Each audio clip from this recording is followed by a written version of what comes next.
Allez, reprenez place.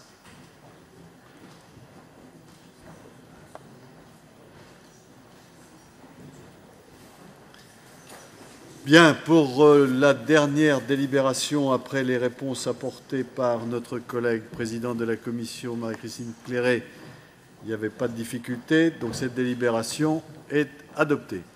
Alors, nous en venons aux délibérations de la commission des solidarités territoriales, présidée par M. Brémond, accompagné de Mme Nicolas et de M. Raoul, Loïc Raoul, et non pas Raoul de Godvarzel. Raoul de Godvarzel, ça ne te dit rien, c'était un chanteur humoristique belge. Tu n'étais pas né à l'époque. Non, si, c'est pas vieux, c'était les années 75. Bien, M. Brémond, en petite foulée. Monsieur Raoul, Georges Raoul. Oui, mets-toi là. Non, mets-toi, Brémond, voilà. Michel est où? Ça y est, il arrive.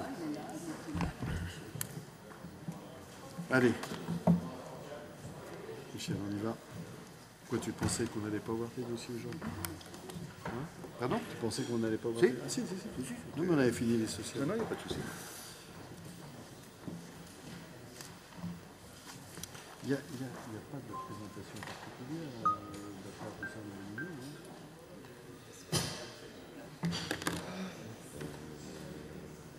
On avait fait ACP. Non, mais il n'y a pas de... Du? Oui. Oui, il n'y a pas de problème. Alors, nous y allons. Nous avons 4 projets de délibération. La première concerne l'aménagement numérique des territoires. Il y a une délibération qui est affichée, qui confirme l'ouverture d'un portail Open Data, Datarmor. Vous avez une démonstration là qui est faite par Magali. C'est le Eloco ou Eloco? Le Eloco, qui, moi j'ai été l'écouter pendant un quart d'heure tout à l'heure. C'est très très bien, hein, donne de très bonnes explications. Donc je vous encourage à passer les voir. Ils apprécient d'ailleurs. Ils n'ont rien à vous offrir sinon de la formation, hein. Mais c'est important qu'on puisse avoir notamment cette sensibilisation. Et nous avons la volonté collectivement d'évoquer ce grand dossier du numérique à chaque session pour voir où nous en sommes du SDAN, tout ça, ça avance bien. Donc je pense que comme d'habitude, comme c'est un dossier qui progresse, qui est toujours d'actualité, qui le sera encore longtemps, il y a souvent des remarques, des observations et des points de vue. Alors, est-ce que quelqu'un veut se lancer sur cette délibération qui concerne le numérique? Ou ça n'avance pas assez vite dans un secteur, etc. Non, mais je... Voilà. Monsieur Rosquet, mais il intervient toujours, le Rosquet. Hein. Il est persévérant. Allez, Monsieur Rosquet. C'est simplement une question technique, bien sûr, concernant le dossier. Par rapport au FTTH, que je comprenne bien, parce que c'est la question qui m'est souvent posée, donc c'est la prise à tous les foyers, hein, c'est bien ça, hein, le FTTH. Alors, la question, en fait, c'est, en milieu rural, on en parlait tout à l'heure, les foyers sont éloignés souvent de plusieurs kilomètres, des foyers isolés dans chaque commune. Et il se trouve que, et c'est normal, hein, que dans ces foyers, c'est aussi des fois des chefs d'entreprise, des exploitations agricoles, des profs, enfin, diverses professions, et qui ont besoin, bien sûr, de l'Internet comme outil de travail. Alors, la question que je pose, c'est technique. La fibre, comment elle arrivera dans ces foyers? Parce que la question qui m'est souvent posée, c'est mais ça va faire des kilomètres et des kilomètres de fibres à l'échelle du territoire. Et est-ce qu'elle passe par l'utilisation des poteaux aériens, tels que c'est maintenant, ou on utilise les fils, le réseau EDF? Voilà, c'est une question technique sur ce sujet. Merci. Loïc Raoul va vous répondre. Marie-Reine Tillon, puis Alain Cadec. Oui, Président. Juste une question pratique. Les collectivités ont délibéré il y a de cela quelques mois pour définir leurs priorités. Depuis, il y a eu un certain nombre d'élections, il y a donc eu des changements. Et il peut y avoir changement d'orientation au sein des communautés de communes. La question qui m'est posée, c'est est-il possible d'avoir une session de rattrapage? Oui, mais Alain Cadec. Oui, juste une petite remarque, Monsieur le Président. Dans le rapport, pas dans la délibération, il est fait état, en fait, il est écrit ceci. À l'heure où ce rapport a été rédigé, la version finale du programme opérationnel régional n'est pas encore connue puisqu'il est examiné par les services de la Commission européenne. Des échanges entre la Commission et le Conseil régional ont abouti au cours du mois de mars à des modifications assez profondes du projet régional. Des articles de presse ont fait état de la possible opposition de la Direction générale régio de l'Union européenne au financement des infrastructures très haut débit. Si elle se confirmait, cette opposition se traduirait par une réaffectation dans l'urgence d'un montant de plusieurs dizaines de milliers d'euros. Alors, quand j'ai lu ça, j'ai donc interpellé la Commission européenne et j'ai interpellé M. Carsten Rasmussen, qui est en charge de ces programmes opérationnels. Et donc, je lui ai dit, voilà, je vous contacte à propos de la préparation du programme opérationnel de la Bretagne. Selon la presse, la DG Régio, donc votre DG, pourrait s'opposer au financement des infrastructures très haut débit. En conséquence, des millions d'euros devraient être réaffectés sur d'autres priorités. Êtes-vous en mesure de me confirmer cette information? Et Carsten Rasmussen me répond le 20 juin par mail. Les négociations de l'accord de partenariat sont actuellement en cours, elles ne sont pas finalisées. Or, je peux d'ores et déjà vous assurer que vos informations ne sont pas exactes. Donc voilà, je tenais à faire ces précisions. Je le tiens de la Commission européenne avant-hier. Voilà. Merci. Est-ce qu'il y a d'autres interventions sur le numérique? Et puis, Éric Numérique-Botrel pourra aussi répondre. Bien. Pas d'autres interventions, pas d'autres demandes de parole. Loïc Raoul. Oui, Monsieur le Président. D'abord, c'est bien si la confirmation qu'Alain Cadec nous donne, ça nous rassure. Hein. C'est vrai qu'on est bien dans les discussions, et certes pas abouties, du futur programme européen, mais c'était une inquiétude qui était forte, de ne pas pouvoir mobiliser des aides européennes sur la phase numéro 2 du déploiement très haut débit, comme nous avons pu le faire sur cette phase numéro 1, puisque sur les crédits européens consacrés au niveau Bretagne sur la phase 2014-2018, c'était près de 26 millions d'euros qui étaient mobilisables. Donc l'impact est important et on souhaitait que dans le futur, on puisse toujours avoir cette aide-là. Donc c'est une bonne nouvelle. Je réponds d'abord à Loïc Rosquet et ensuite à Marie-Reine Tillon, puis ensuite je développerai rapidement de l'état d'avancement de nos projets.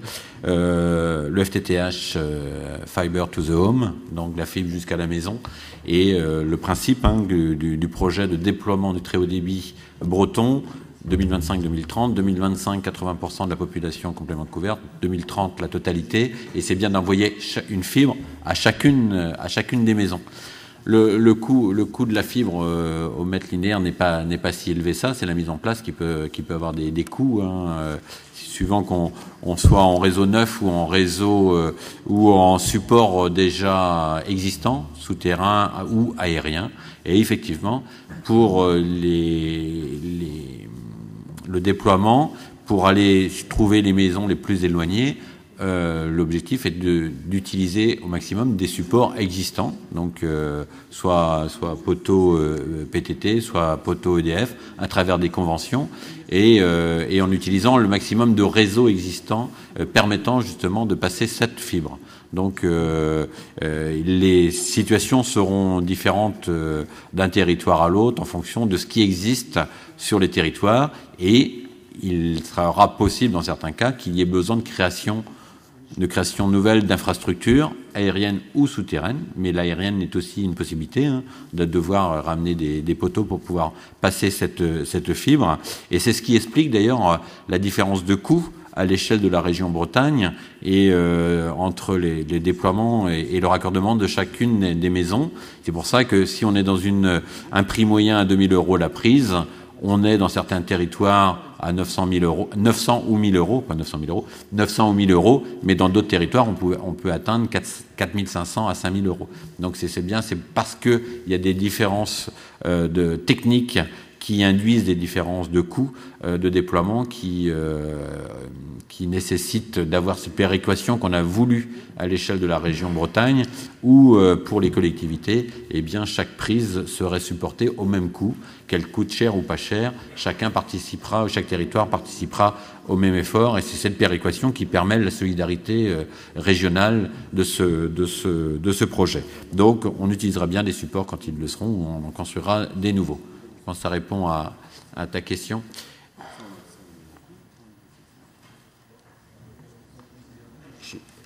Il y avait un complément, le Président. On va le faire après, je vais répondre à Marie-Reine. Concernant la session de rattrapage pour les nouveaux élus, donc en termes d'information, il y aura des sessions de rattrapage. D'ailleurs, on invite les nouveaux élus à une réunion de présentation du schéma du SDAN le 3 juillet après-midi. Donc les informations ont dû arriver dans vos territoires et ils sont invités à être présents. Donc on leur réexpliquera tout le programme qui a été mis en place. Par contre, si c'est une session de rattrapage par rapport à la programmation de la phase 1, je peux t'assurer on va s'en tenir au programme qui a été établi, car si on remet tout à plat, on nous fait déjà le reproche de ne pas aller assez vite. Je pense que nous prendrions quelques mois, voire quelques années. Donc, ce qui avait été acté par les élus, eh bien, sera poursuivi par les élus qui soient nouveaux ou ceux qui ont été reconduits dans leur fonction. Ce qui est vrai aussi, d'ailleurs, sur les 445 €, puisque la question a été posée au président de Mégalis il y a quelques jours. Effectivement, la participation des collectivités restera bien de 445 € par prise sur tous les territoires bretons, et ce n'est pas négociable malgré qu'il y ait des renouvellements d'équipes ou de volonté. Sur le projet, où on en est aujourd'hui, donc très rapidement, sur la montée en débit, il a été attribué ce marché à Orange. C'était en décembre 2013. Il est en cours donc de déploiement et on est dans les délais. Ce qui était promis, c'est-à-dire que la montée en débit pour les 25 MED du département devront être mises en service au premier semestre 2015 et elles le seront vraisemblablement. Il n'y a pas à ce jour de difficultés techniques annoncées. Sur la phase 1, donc de la tranche 1 de la phase 1, donc la phase 1 est en 2014-2018. Sur la tranche 1, 2014-2015, les appels d'offres ont été lancés, les opérateurs ont répondu, 3 entreprises ont répondu. Elles étaient aujourd'hui et demain en audition auprès de Mégalis pour présenter leur offre, et la commission d'appel d'offres devrait statuer le 10 juillet prochain pour choisir l'opérateur ou les opérateurs qui seront retenus pour la construction du réseau FTTH. Et donc si le marché est attribué donc courant juillet, eh bien, après, ils vont se mettre tout de suite au travail pour lancer toutes les études techniques, territoire par territoire, pour faire ce déploiement. Et donc les premiers travaux réels de pose de fibre eh bien, sont prévus pour la fin de l'année ou début d'année 2015. Donc là, aujourd'hui, on est quasiment dans les délais, bon, peut-être quelques mois de retard, mais on est aussi dans une opération importante. Il y avait tout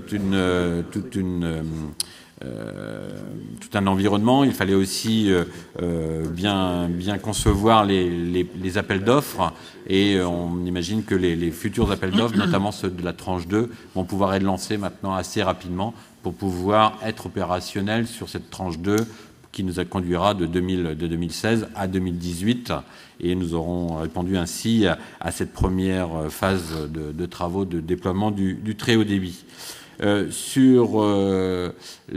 Donc, pour pouvoir accompagner financièrement donc, ce déploiement, il nous est proposé d'abonder à cette DM de 850 000 euros notre participation départementale pour accompagner les travaux de MED, mais également les premiers travaux d'études sur le FTTH. Et nous aurons, par contre, au budget 2015, un montant plus conséquent de la participation départementale attendue par Mégalis pour pouvoir répondre à notre projet qui, cette fois-ci, prend réellement corps et qui est quand même une opportunité pour les entreprises de la région, les entreprises de TP, de travaux, puisque à l'échelle de la région Bretagne, c'est quand même 100 millions d'euros de travaux qui vont être déployés. Et en ce moment, c'est plutôt bon pour l'économie et pour la santé de nos entreprises. Voilà, je laisserai plutôt Eric parler, mais il l'a fait déjà, il a commencé tout à l'heure, sur le déploiement des usages, puisque c'est Eric qui en a aujourd'hui plus le suivi et qui le président a confié cette approche. Mais effectivement, déployer du réseau sans déployer les usages n'aurait pas de sens, donc tout l'intérêt de présenter ce qui se fait déjà et les expérimentations ou les déploiements qui sont en cours sur le territoire du département. Merci. Alors, Loïc Rosquette de nouveau. Oui, excusez-moi de revenir. Par rapport à la question posée, c'était bien répondu. Et je voulais savoir, est-ce qu'il y a une réflexion par rapport à la 4G? Est-ce que ça ne remettait pas en cause, justement, ou la 4G pallierait, justement, à ce kilométrage de filaire qui serait déployé? Est-ce qu'il y a une réflexion par rapport à cela? Je peux répondre. Le déploiement de la réseau 4G ne fait pas partie de Bretagne très haut débit. On est bien sur le déploiement de l'Internet en mobilité de très haut débit, certes par la 4G, mais c'est du déploiement qui est confié aux opérateurs, pour lequel le gouvernement d'ailleurs a donné un certain nombre de contraintes pour desservir les territoires les moins bien desservis en téléphonie. Pour autant, donc nous n'avons pas la mainmise et la maîtrise de ce déploiement sur la 4G. Donc il faut se retourner, si on trouve que ça passe vite, vers les opérateurs qui ont cette mission de déploiement. Pour autant, dans les territoires où le déploiement de 4G se fait, c'est une possibilité d'attente intéressante pour les territoires qui auraient un mauvais débit en qualité filaire. Mais ça ne vient pas mettre en cause les choix stratégiques du déploiement, et notamment ceux de la fibre à terme sur l'ensemble du territoire breton.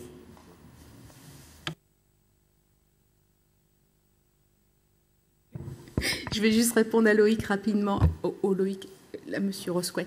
Par rapport à, pour compléter ce que tu dis, Loïc, si par rapport à la 4G, au niveau mobile, effectivement, s'il y a des applications en mobilité qui existent pour résoudre certains problèmes techniques liés aux applications professionnelles finalement qu'il y a, parce que là vous parliez tout à l'heure d'applications professionnelles, de problèmes professionnels, pour des agriculteurs, pour des gens comme ça, s'il y a des applications qui peuvent se faire en mobilité, la 4G est aussi une solution temporaire ou non d'ailleurs, par rapport à ces applications-là. Il y a des tas d'applications qui existent sur les iPhones qui permettent de résoudre certains problèmes.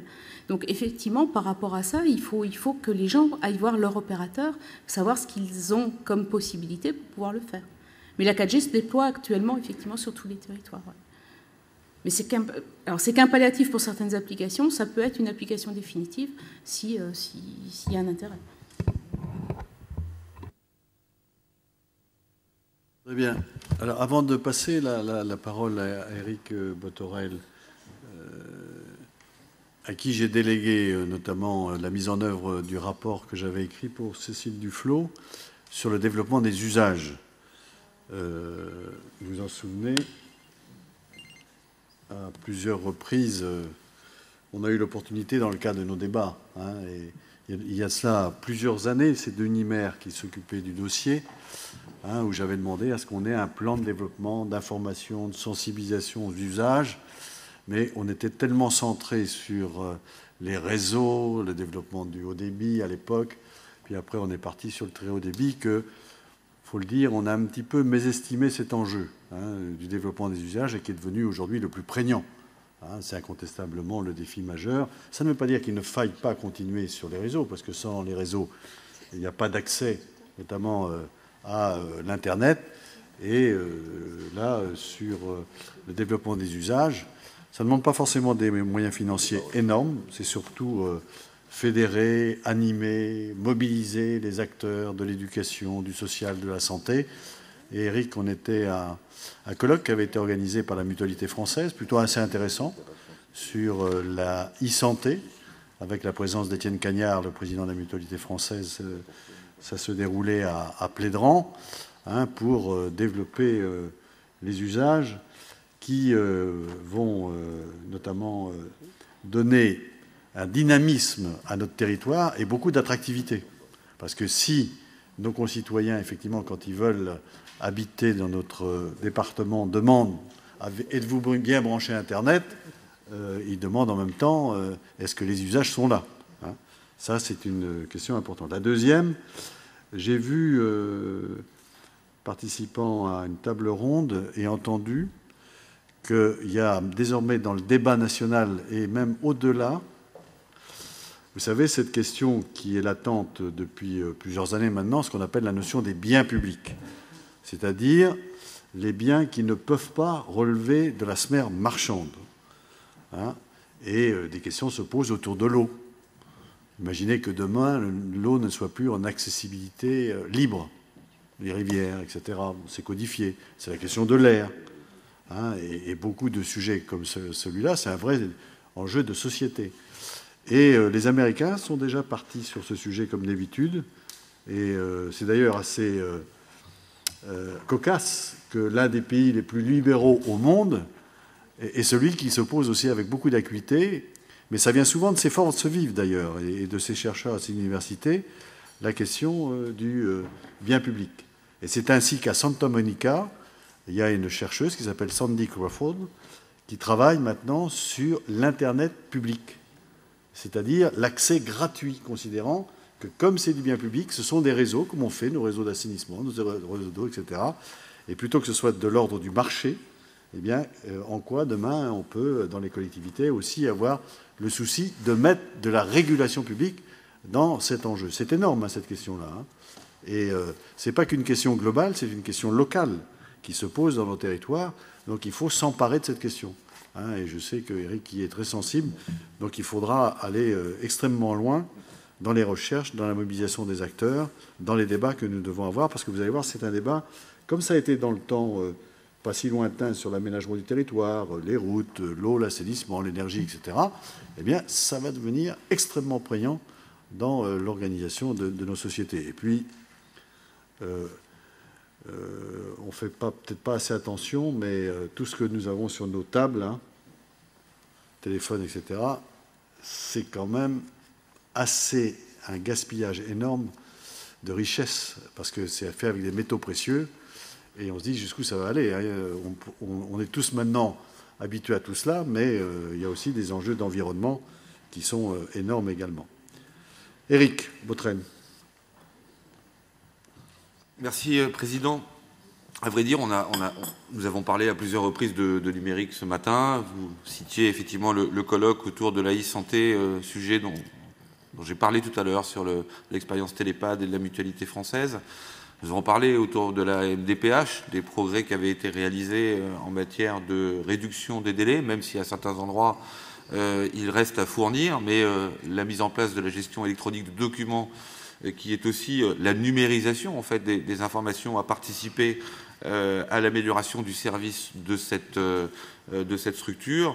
Vous verrez aussi dans le rapport une croissance exponentielle du nombre de connectés sur le site, puisque c'est plus de 60%, plus 60% la fréquentation du site de la MDPH, de l'ordre de 28 000 connexions, à mettre en relation avec les 24 000 coups de fil qui sont reçus chaque année.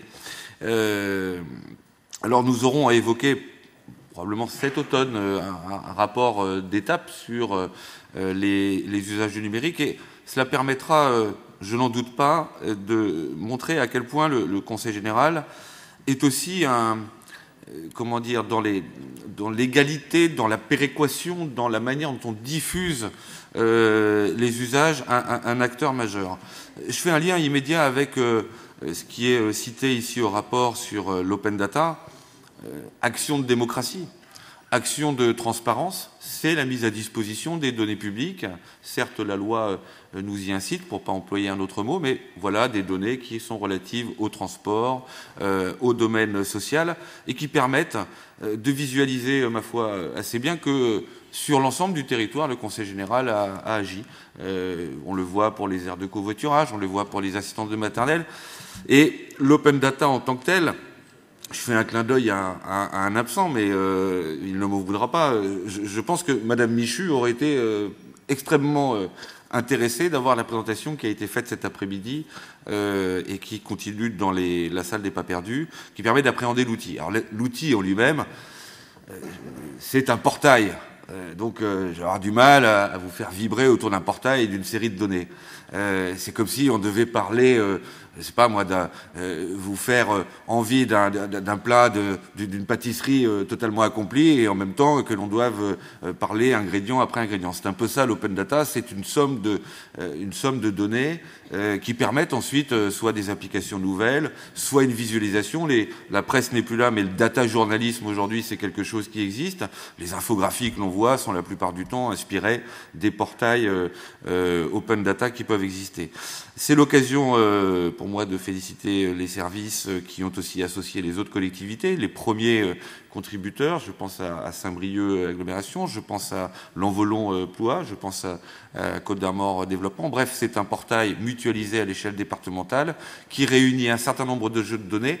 Et je me suis aperçu dans le courant de la journée, puisque nous avons des interruptions, que sur Twitter, le lancement ou la pré-annonce de ce portail est très relayé, très attendu, et je ne doute pas un seul instant que dès lors que nous aurons mené les opérations de communication officielles autour de ce lancement et enrichi d'un certain nombre d'applications, eh bien ce soit un vrai outil au service d'une démocratie citoyenne, d'une transparence, d'une valorisation de l'action des élus, bref, tout ce qui permet aux uns et aux autres d'appréhender la manière dont la collectivité fonctionne au service des citoyens. Voilà ce que je pouvais dire sur les usages du numérique. Je conclurai bien avec, puisque vous l'avez lu probablement hier dans la revue de presse, mais je fais un clin d'œil à Aurélie Filippetti, enfin je fais un clin d'œil alors qu'elle n'est pas là, donc elle ne m'en voudra pas, puisque la ministre a annoncé hier que l'association Réseau Carrel, coopération pour l'accès aux ressources numériques en bibliothèque, bénéficiera d'un soutien accru de la bibliothèque publique d'information. Tout le monde se saisit du numérique, tout le monde aura compris qu'en matière d'usage, et comme le dit Loïc, il y a comment dire, une synergie d'action à mener à la fois en matière d'infrastructure, mais aussi d'usage, parce que l'un ne va pas sans l'autre, et on manquerait à nos responsabilités si l'on devait concentrer nos efforts que sur un seul volet. Et c'est aujourd'hui à mettre au crédit du département et du Conseil général, dont j'ai pu m'apercevoir au congrès de l'AVICA qu'il était regardé aussi à titre d'exemple. C'est à mettre au crédit du Conseil général des Côtes d'Armor que de s'être emparé de ces deux sujets et de continuer de les porter. Merci. Merci. Bien, s'il n'y a pas d'autres observations sur cette délibération, elle est adoptée, Monsieur Raoul. Parfait. Alors, deuxième délibération concerne, c'est bien ça, le logement, hein ? On essaie de se loger en Côte d'Armor, hein, c'est bien ça. Hein.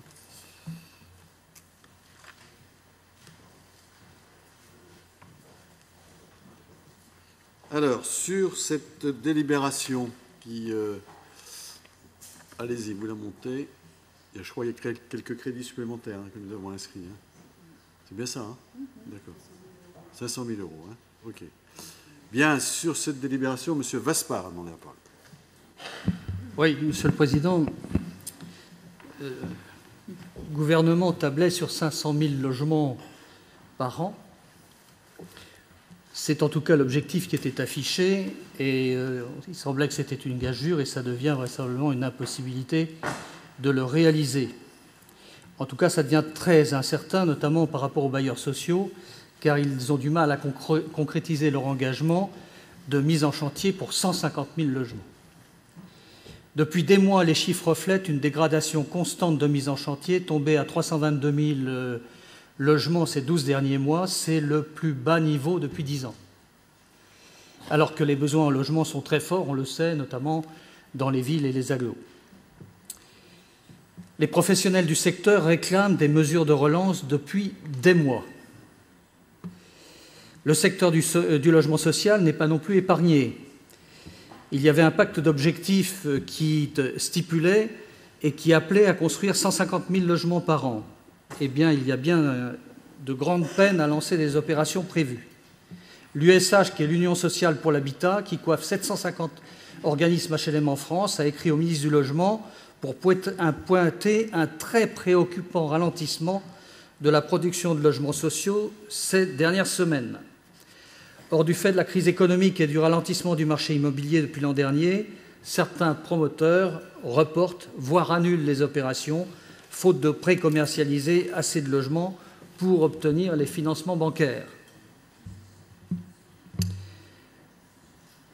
Plus spécifiquement, ici, dans notre rapport, vous écrivez, page 4, « Lors du budget primitif 2014, nous avons décidé de suspendre notre accompagnement à la production de logements neufs durables et à la réhabilitation du parc ancien dans l'attente d'une adaptation de ces dispositifs en cours d'année. » Et vous précisez que dans l'attente des propositions qui pourront être présentées lors d'une prochaine session, je vous propose de concentrer nos crédits sur nos politiques obligatoires et celles qui s'inscrivent dans un cadre contractuel, bon, etc., etc. S'ajoute à ça la loi ALUR. S'ajoute à ça la loi ALUR sous ces deux formes. La loi ALUR verset habitat et la loi ALUR verset urbanisme. Nous avons eu l'occasion de présenter la loi ALUR Habitat aux nouveaux, enfin à tout le monde d'ailleurs, tous les élus de Dinan Communauté. Eh bien, je ne vous dis pas, personne n'y a strictement rien compris. Personne n'a strictement rien compris. On attend 200 décrets d'application sur cette loi. C'est n'importe quoi. Concernant la loi ALUR, verset urbanisme, nous sortons d'un SCOT. Nous avons travaillé sur le SCOT du pays de Dinan d'une façon acharnée. Il y a une volonté, bien évidemment, à juste titre, de réduire la consommation foncière. Et c'est normal de le faire. Mais nous sommes en train d'avoir encore un effet de balancier. D'un excès de consommation foncière, on va se retrouver avec un excès de réglementation qui va conduire à nous bloquer un certain nombre de projets. Car en définitive, notre SCOT est plus souple que la loi ALUR, ce qui veut dire qu'on va être obligé de revoir notre SCOT, alors qu'il vient d'être approuvé. Donc tout ça, si vous voulez, va aller à l'encontre systématiquement de la construction de logements. Et c'est un problème de fond. Parce que vous parliez tout à l'heure que nous n'avions pas réagi tellement sur un rapport qui est notamment la situation économique du département. Le bâtiment, c'est non délocalisable. L'activité du bâtiment, elle est non délocalisable. L'activité du bâtiment, elle profite à nos salariés costarmoricains quand il s'agit de construction sur les Côtes d'Armor ou en tout cas des entreprises bretonnes. Donc, on impacte avec ces lois totalement excessives. on impacte encore davantage l'emploi, alors qu'on doit être mobilisé totalement pour l'emploi. Et je crois que le discours, ou tout au moins les actes, sont exactement contraires au discours. Alors ça pose un problème de fond, d'autant qu'on en ajoute une couche, puisque le gouvernement entend lier le montant de la DGF à la mise en chantier de logements sociaux. Alors moi je veux bien, mais alors là on va bloquer tout le système. Alors l'AMF a réagi d'une façon violente et elle a eu raison en disant qu'elle était totalement opposée à ce dispositif, et heureusement. Alors j'espère que le gouvernement ne va pas aller jusqu'au bout. Mais voilà tous les ingrédients, mes chers collègues, pour qu'on fasse en sorte qu'on ne construise plus de logements ou qu'on nous empêche d'aboutir dans nos dossiers. On a parlé tout à l'heure des difficultés que nous avions à faire avancer nos dossiers. Voilà un exemple concret sur un sujet concret qui est le logement. Alors, que voulez-vous ? Moi, j'ai du mal, si vous voulez, compte tenu de tout ce contexte, même si on sait bien qu'ici, on est à l'Assemblée départementale et qu'on est sur les politiques départementales. Mais les politiques départementales dépendent également, évidemment, de ce qui se fait au plan national. Et si nous sommes bloqués dans nos projets de construction ou bloqués dans ces projets, où va-t-on aller ? Voilà. Alors, je vous le dis, bon, on votera vraisemblablement à la délibération, mais il y a un réel problème, et ce problème-là, il faut qu'on en ait tous conscience. Bien. Y a-t-il d'autres demandes de parole avant de donner l'expression, la possibilité de s'exprimer à notre vice-présidente Sylvie Bourbigo. Je vais être aussi sur la partie Dinan, mais de façon beaucoup plus pragmatique sur le territoire. Je voulais, dans le cadre de Côte d'Armor Habitat notamment, ou des logements sociaux de façon plus générale, est-ce qu'il est prévu de pouvoir soutenir des expérimentations sur des logements sociaux passifs ? Je sais que Côte d'Armor Habitat en fait déjà quelques-uns, mais surtout sur réaliser avec des matériaux biosourcés, si possible locaux. Ce qui permettrait effectivement de faire évoluer toute la façon de construire et d'avoir sans doute des logements à beaucoup plus bas coût que ceux qu'on a à l'heure actuelle. Et surtout des logements passifs, c'est-à-dire qui ont un investissement sur le long terme avec baisse de toutes les charges derrière. Juste pour rappeler une expérimentation qui existe aussi sur ce pays-là, la SIC-ECLIS, effectivement, sur Dinan, développe tout un projet dans ce sens, dans le sens de construction de logements sociaux avec des matériaux biosourcés, si possible, sur place, locaux, et pourrait être associé à une telle expérimentation avec Côte d'Armor Habitat ou tout autre partenaire que l'on pourrait avoir. Nous avons rencontré avec Isabelle la SIC qui nous a fait cette proposition. Il faudrait voir si on pourrait effectivement valoriser tout ce qui est fait à ce niveau-là. Merci. Jean-Jacques Bizien, le président de Côte d'Armor Habitat. Non, rapidement, Monsieur le Président, parce que c'est toujours un petit peu les mêmes questions qui reviennent. Il y a d'abord le budget, le PRD, l'état prévisionnel des recettes et des dépenses, qui a été présenté à la Commission et qui vous est présenté, avec un budget de l'ordre de 145 millions, un investissement pour répondre de l'ordre de plus de 80 millions. C'est vrai que nous sommes dans une période où l'équilibre est difficile à trouver, il faut quand même le dire, parce que les aides et subventions ont diminué. Nous sommes donc obligés de mettre des fonds propres de plus en plus. On prévoit une capacité d'autofinancement, c'est ce qui fait la différence entre un budget et le PRD, c'est que la capacité d'autofinancement, elle est déjà calculée quand on le vote, à hauteur de 6,6 millions. Et sur chaque opération, on met par logement 10 à 15 000 euros, c'est-à-dire 10% du coût de la construction.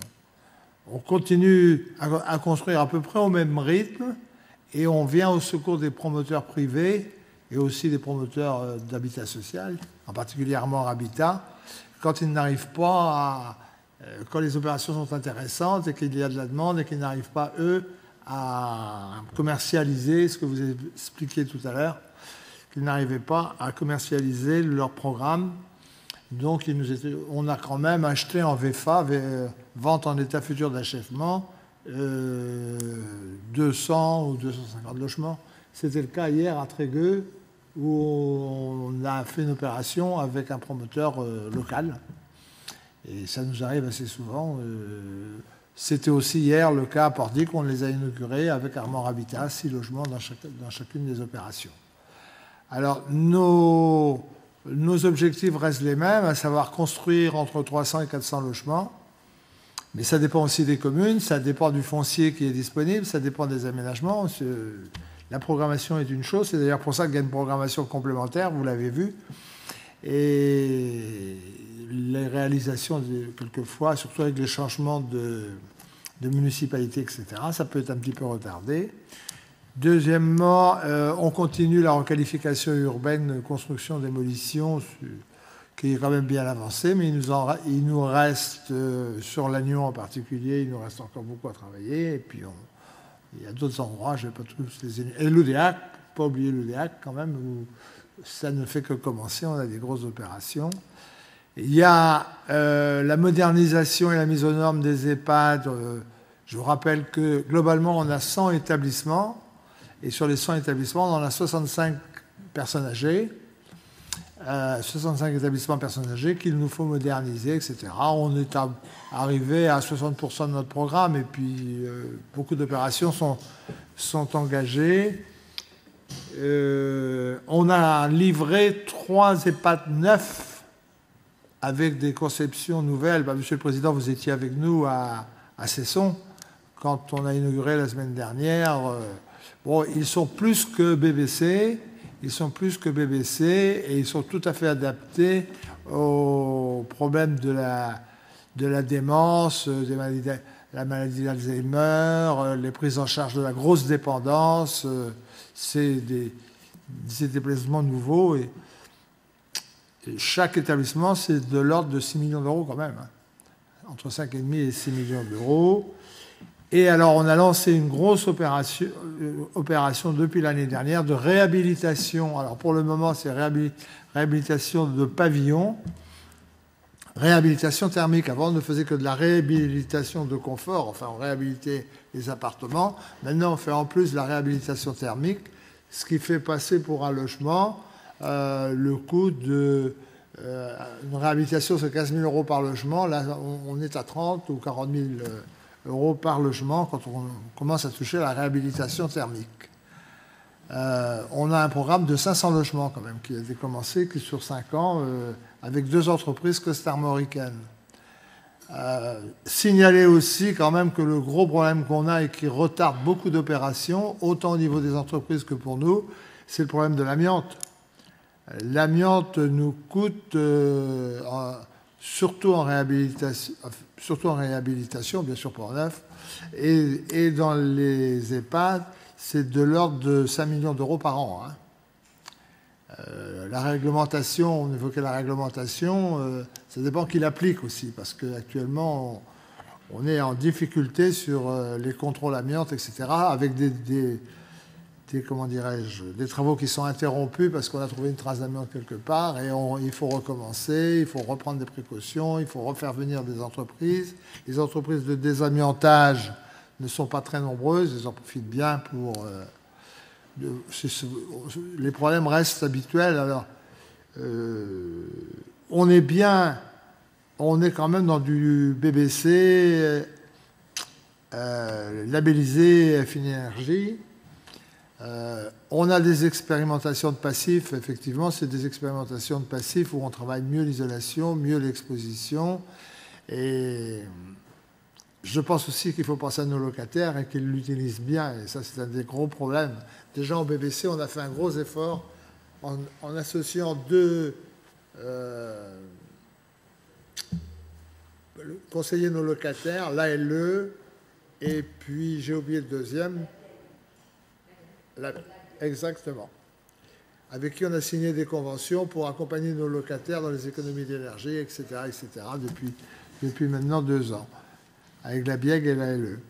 Mais aller plus loin, actuellement on a du mal, il est plus facile de construire en agglo où il y a des aides, que ce soit Saint-Brieuc-Lannion ou alors là où il y a un PLH, mais alors en territoire diffus, on a du mal à construire, on a du mal à équilibrer parce que les subventions ont nettement diminué et comme le coût de revient des logements a augmenté quand même du fait même si l'impact économique d'énergie diminue parce que les entreprises s'y sont habituées, on est quand même obligé de tenir compte d'avoir des logements qui soient accessibles à tout le monde avec des loyers maîtrisés. C'est le dernier point. Et alors, le problème des entreprises, je partage les inquiétudes de plusieurs d'entre nous ici. Le bâtiment souffre et il serait nécessaire qu'il y ait un plan de relance important parce que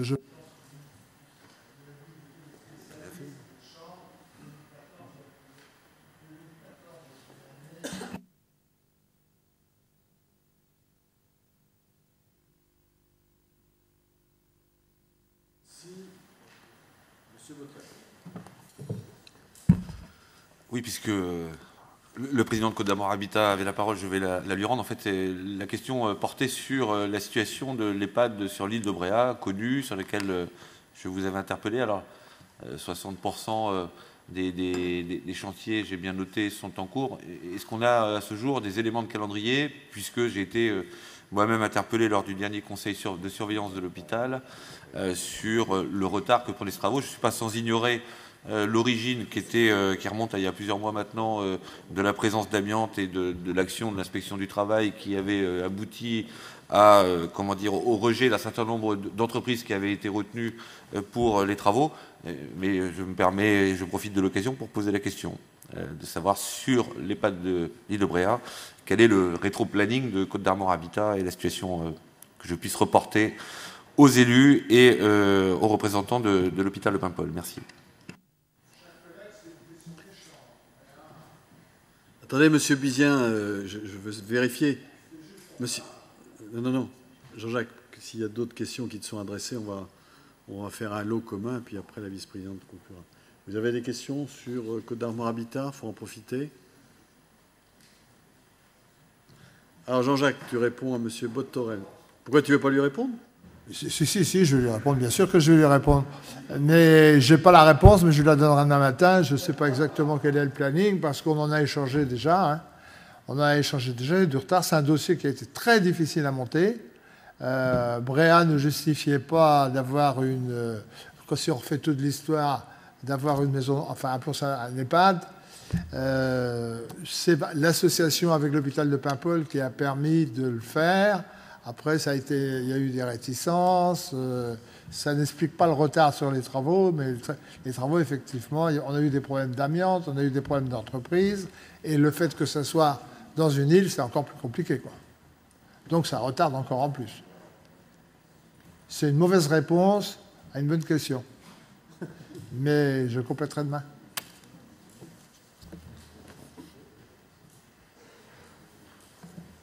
Bien, Madame Nicolas. Merci Président. Les questions qui ont été posées là tournent autour de l'innovation. Hein. C'était des questions qui ont été posées par une question notamment par Sylvie, autour aussi de la difficulté des bailleurs aujourd'hui à construire des normes et surtout aussi de l'entreprise et comment nous devons accompagner les entreprises costarmoricaines et puis des questions liées au logement social. Moi, je dirais que pour nous, ces questions-là sont importantes, mais le cœur de nos politiques, elle est aussi l'accompagnement des personnes. L'accompagnement des personnes, hein, et on connaît bien aujourd'hui la difficulté de trouver un logement. On parle souvent de trouver un emploi, mais de trouver un emploi, il faut un logement. Trouver un logement, il faut un emploi. Et nous sommes fortement, je dirais la pierre angulaire, alors c'est marqué comme ça dans le rapport, mais vraiment, ce sur quoi nous nous appuyons fortement aujourd'hui, c'est bien le plan, le PDALPD, hein, le plan départemental d'action pour le logement des plus démunis. Ce plan départemental, aujourd'hui, il est vivant, hein, il est partenarial, on y investit beaucoup, parce que effectivement, avoir du logement, c'est bien. Encore faut-il que les personnes puissent y accéder. Alors, on parle tous les ans hein, du Fonds social logement, qui est bien l'outil aussi, l'outil premier de notre PDALPD. Et on voit bien comment, aujourd'hui, il y a de plus en plus de situations difficiles et comment de plus en plus nos concitoyens font appel au FSL pour pouvoir soit se maintenir, soit accéder à un logement et soit, j'allais dire aussi, pouvoir se rétablir par rapport à leurs impayés d'énergie. Alors, c'est vraiment ça le cœur de notre action, hein, pouvoir mettre en face les uns des autres, j'allais dire, les logements qui existent déjà et nos citoyens. Après, effectivement, il faut qu'il y ait des logements, et vous le disiez tout à l'heure, hein, Côte d'Armor Habitat, aujourd'hui, est un opérateur, le bailleur social le plus important pour nous dans le département. On voit bien les difficultés, vous l'avez dit, hein, Président, les difficultés, notamment qui sont liées au fait que vous ayez besoin aujourd'hui de mettre des fonds propres de plus en plus importants, la nécessité de continuer à construire pour nos entreprises. Et là, je voudrais mettre le doigt sous les 6 millions d'autorisations de programme que nous avons. Donc, nous avons de quoi, au fond, pouvoir accompagner les entreprises encore pendant 1 ou 2 ans, là, directement. Moi, je voudrais mettre en avant aussi un effort que nous faisons, un effort du Conseil général aujourd'hui sur les garanties d'emprunt. On parle jamais des garanties d'emprunt. C'est 420 millions d'euros aujourd'hui qui sont en garantie d'emprunt de la collectivité départementale par rapport aux bailleurs sociaux. Ça aussi, je crois qu'il faut le dire, parce que c'est ça aussi qui permet bien souvent aux bailleurs de pouvoir avoir l'accès à l'emprunt plus facile. Alors, on voit bien que toutes ces questions-là, elles sont diverses, mais elles tournent toutes au fond autour de qu'est-ce qu'on a envie de faire, nous, dans le département, pour que demain, ça puisse être plus fluide, pour qu'on puisse offrir du travail à nos entreprises et que surtout, nous ayons une vraie coordination départementale de tous les acteurs autour de cette question-là du logement. Aujourd'hui, on a de nombreux acteurs. On a parlé ce matin justement des strates, mais nous aussi au niveau départemental, des acteurs qui travaillent autour de cette question du logement, que ce soit des organismes à vocation sociale ou des bailleurs sociaux, que ce soit des associations qui travaillent avec nous autour du PDA-LPD, que ce soit les collectivités. Je ne parlerai pas des entreprises, mais en tout cas, cette question-là, elle est aujourd'hui prégnante de nombreux acteurs. Et donc, ce que nous avions commencé à dire et qu'il est nécessaire de faire aujourd'hui, c'est de faire un plan départemental de l'habitat. C'est de pouvoir tous travailler ensemble et de se dire, voilà, qu'est-ce qu'on a envie de faire? Qu'est-ce qu'on a envie de faire pour ce département? Qu'est-ce qu'on a envie de mettre en œuvre? Quelle est la stratégie que, ensemble, nous devons mettre en œuvre pour que dans ce département, nous puissions avoir une réelle politique de l'habitat concertée entre tous les acteurs. Donc, moi, ce que j'ai envie de dire aujourd'hui, c'est on y travaille. On va vous proposer en fin d'année, je pense, une session extraordinaire sur le logement, alors qu'il pourrait... Aujourd'hui, on commence à travailler sur différents scénarios. Ça pourrait être... Ce sera sûrement le bilan de ce qui est fait aujourd'hui dans le département des Côtes-d'Armor, de montrer aussi ce que nous faisons, ce que nous avons fait, ce que nous réorientons, ce que nous devons réorienter, parce que je pense qu'il est temps aussi de faire une évaluation de ce que nous avons fait, de voir comment nous pouvons aller plus loin, différemment peut-être.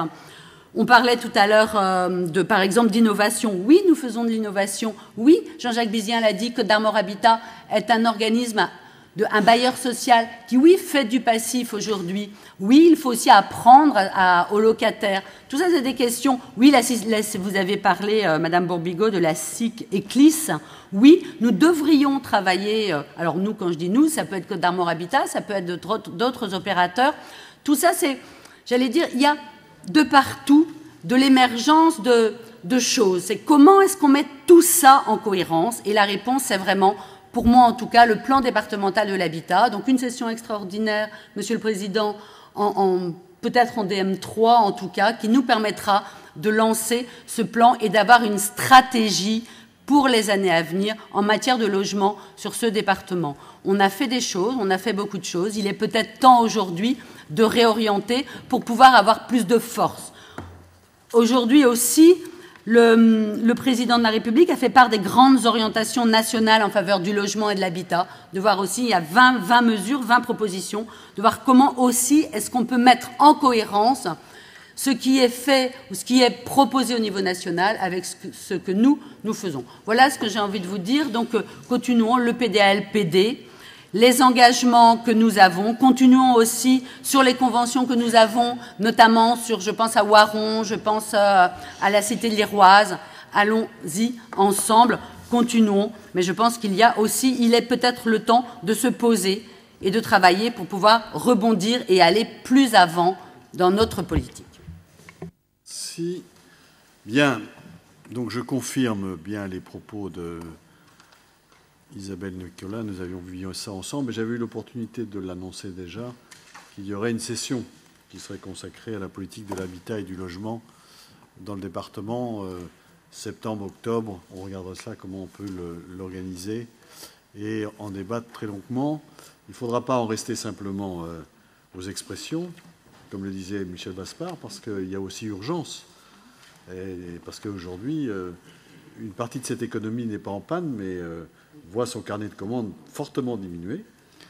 Et heureusement que nous avons fait le choix, nous, de faire monter les travaux des collèges à hauteur de 20 millions d'euros.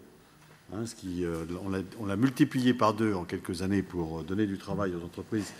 Et en faisant en sorte qu'à travers nos appels d'offres, sans qu'il y ait du protectionnisme excessif, nous puissions, par notamment les clauses sociales, les clauses environnementales, etc., les matériaux utilisés, provenant d'un rayon de 50 km autour du siège, etc., la loi nous le permet aujourd'hui, c'est de donner aussi du travail à des entreprises de notre territoire. On s'aperçoit d'ailleurs, on a regardé sur les collèges, la plupart des travaux sont réalisés à 85% par des entreprises du département des Côtes-d'Armor. Parce qu'il faut avoir le souci aussi, à partir du moment où ils sont compétitifs et concurrents, qu'ils trouvent là, auprès de chez eux, des chantiers, plutôt que d'aller courir à des centaines de kilomètres de notre département. Je sais bien qu'on dit souvent, et on répète ce vieil adage, « Nul n'est prophète en son pays ». C'est des choses qui arrivent, hein, vous savez bien, les uns et les autres. Et ça vaut pour le travail comme pour la politique, d'ailleurs, hein, et pour d'autres sujets. Alors, sur le logement, nous avons prévu avec Isabelle, on fera un travail sur un plan départemental de l'habitat et du logement, sur lequel on a commencé à travailler. Nous avions, à la demande de nos collègues Gérard Quilin et Yves Leroux, qui siègent au FSL, donc j'ai eu une note très précise. On a vu la caisse d'allocation familiale pour qu'on reprenne la main politiquement totalement sur ce dossier. Hein, et vous serez associés, vous allez voir, des mesures assez strictes ont été prises, hein, et le seront dans les jours qui viennent pour que véritablement, puisque c'est un outil que nous maîtrisons et présidons, que ce soit bien nous et que nous ayons la majorité dans la commission du FSL, hein, pour les décisions qui sont prises, et que ce ne soit pas imposé par d'autres partenaires, c'est ce que vous aviez dénoncé. Donc ça y est, c'est bien en cours, on a bien avancé, on vous tiendra au courant de ce titulaire, vous y serez associés étroitement pour qu'à la rentrée, les choses soient claires et nettes. Et là-dessus, il faut dire qu'on n'a pas eu de réserve. Hein. Tu étais là, Isabelle, on a fait une réunion avec la CAF à la MDD de Guingamp, hein, et ils étaient conscients qu'il fallait faire bouger tout cela. Parce que les conseilleurs qui siégeaient n'étaient pas les payeurs, hein, et faisaient payer le département. Donc, c'est peut-être pas la peine d'y rebondir, vous l'avez déjà exprimé, mais c'est qu'on travaille ensemble et qu'on applique un certain nombre de décisions qui vont être prises incessamment. On a prévu aussi, je m'adresse à Jean-Jacques Bizien, on vous sollicitera, parce que l'idée c'est d'avoir une nouvelle convention d'objectifs et de moyens avec vous, hein, Conseil général et notre bras armé qui est Côtes-d'Armor Habitat, hein, qu'on puisse y travailler, voir les moyens, les objectifs, les priorités, les moyens financiers nouveaux que l'on pourrait développer, toute la discussion au titre de comment encourager les nouvelles expérimentations, parce que quelquefois, il faut imaginer les logements du futur. On le voit par exemple sur l'habitat adapté. Je sais que Marie-Reine suit ce dossier-là de près avec Marie-Christine. Hein, la gestion qui n'est pas non plus parfaite, il y a encore beaucoup de travail à faire sur ce sujet-là, y compris pour les personnes âgées. Et puis, l'idée de faire un travail de conseil auprès des collectivités. On a désormais la DAC, mais on voudrait travailler avec le CEE, l'ADIL et l'AMF sur ce sujet, comment on peut conseiller les collectivités sur les plans d'urbanisme, une vraie politique de l'habitat et du logement, hein, et qu'on puisse être à côté d'elles.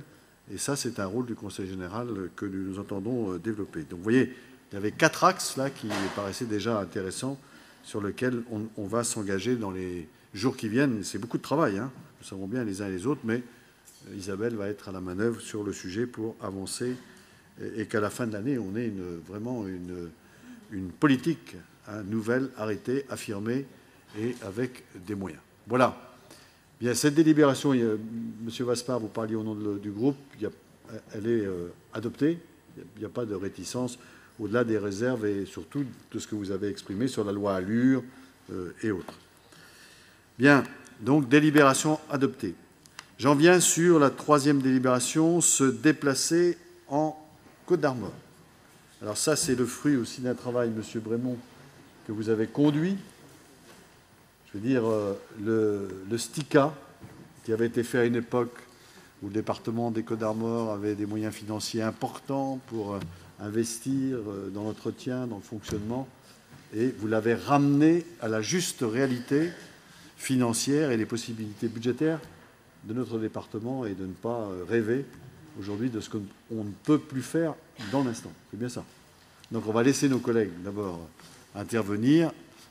Déjà, dans les couloirs, on vous a interrogé. Par téléphone, on vous a questionné, quelquefois un peu encouragé, pour être positif, oui. En disant pourquoi vous n'avez pas pris mon rond-point, etc.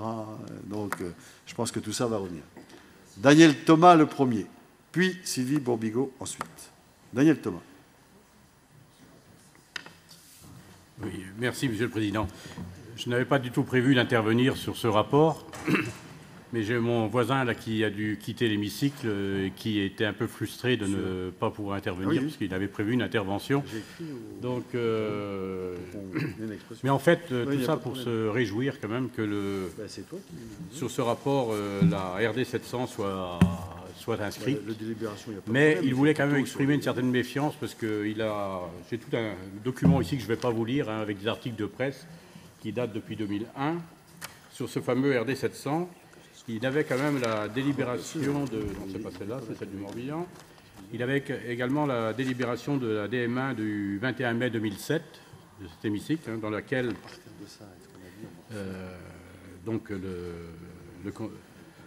l'Assemblée avait donc décidé d'acter parmi les opérations routières indispensables au territoire costarmoricain, en cohérence avec la révision du schéma routier départemental, la réalisation 2 fois 2 voies des grands équipements routiers suivants, donc la route départementale 700, axe Triskel. Et il était rappelé donc que c'était une route d'intérêt régional. Dans le cadre du programme routier régional, notre effort va désormais porter sur la poursuite de l'aménagement de l'axe Saint-Brieuc-Loudiac-Morbihan. En effet, l'aménagement d'un itinéraire aussi important que Triskel, reliant le nord et le sud de la Bretagne, ne peut se concevoir sans un raccordement de qualité aux grands axes est-ouest, en particulier de la RN12. Donc, il a également des délibérations du Conseil général du Morbihan, et puis, plein de chiffres dont je vais vous faire grâce, mais m'a-t-il dit quand même, il se réjouit qu'elle soit inscrite, il était prêt à voter cette délibération, mais il ne voudrait pas que ce soit la même opération qu'en 2007. Alors, Sylvie Bourbigo, Yannick Morin, Éric Botrel, il est en verve, Éric Botrel, et Yves Leroux. Sylvie. Merci. Je voudrais saisir Botrel, pourquoi un tout petit point de ce qui nous est présenté dans ce rapport, pour poser une question qui ne fera pas forcément plaisir aux personnes de mon canton. Je voudrais connaître l'intérêt. Il est très dissipé, Monsieur Brémond. Non, pas du tout. Parce que j'ai fait un lapsus. J'ai fait un lapsus de prénom. Oh là. Bien oui, je voulais saisir l'occasion du STICA, de ce qui est présenté là dans le rapport, pour poser la question de l'intérêt d'avoir des doublements de voies ou de les prévoir. Quand on se trouve sur une route qui n'est pas en montée, mais bien sur du plat ou en descente, et qui se trouve entre 2 ronds-points, à moins d'1 kilomètre l'un de l'autre. Je ne vois pas quel est trop l'intérêt de doubler cette route, donc de dépenser des sous pour le doublement de ce genre de route. C'est le cas entre le giratoire de Keringan et le nouveau giratoire qui a été fait à Saint-Quay-Perros, à Saint-Main.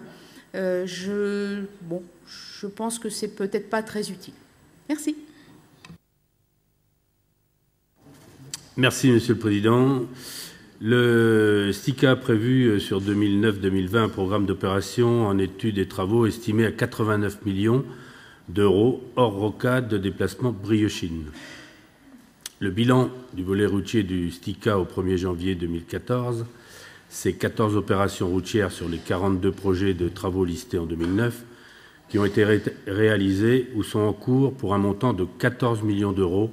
Cela représente seulement 14,6% du total du programme du volet routier voté au budget primitif 2009.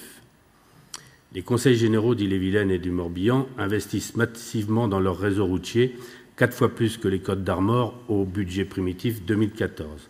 Pour l'Ille-et-Vilaine, les dépenses d'équipement se montent à 166 millions, investissement pour les routes 48 millions, soit 29% du total des dépenses d'équipement. Pour le Morbihan, 28% à 48 millions 178 pour les routes, et nous, on est à 12,9%. Pour des dépenses d'équipement à près de 90 millions, on arrive simplement à 11 millions 474. Dans le cadre du PPI 2014-2020, il est proposé le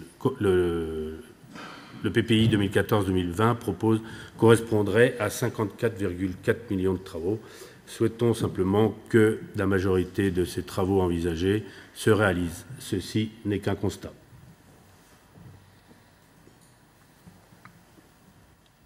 Merci. Alors, Éric Bothorel. Merci, Président.